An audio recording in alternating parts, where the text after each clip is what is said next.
মশার উৎপাতে অতিষ্ঠ রংপুর নগরবাসী। কয়েল বা স্প্রে ব্যবহার করেও মিলছে না রেহাই। দিনের বেলাতেও মশারি টাঙিয়ে পড়ালেখা করতে হচ্ছে শিক্ষার্থীরা। মশার প্রজনন ক্ষেত্রগুলো পরিষ্কার না করা এবং মশক নিধন কার্যক্রম না থাকায় বেড়েই চলেছে মশার উৎপাত। জনমনে দেখা দিয়েছে ডেঙ্গু ম্যালেরিয়া আতঙ্ক। রংপুর থেকে মনিরুজ্জামানের তোলা ছবি ও শাহরিয়ার মিমের তথ্যে ডেস্ক রিপোর্ট।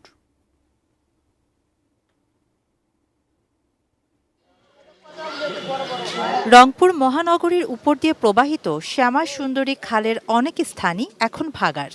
শহরের ড্রেনে ফেলা হচ্ছে ময়লা আবর্জনা। বসতবাড়ির আশপাশেও রয়েছে ঝোপঝাড়। পরিচ্ছন্নতা কার্যক্রম না থাকায় প্রতিটি ক্ষেত্রই হয়ে উঠেছে মশার প্রজনন ক্ষেত্র।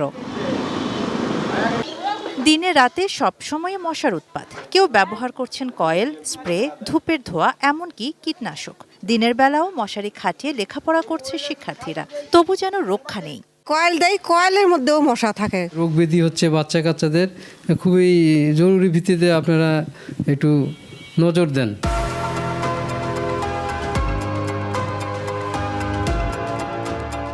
5 দিন আমার জ্বর এসে গেছে।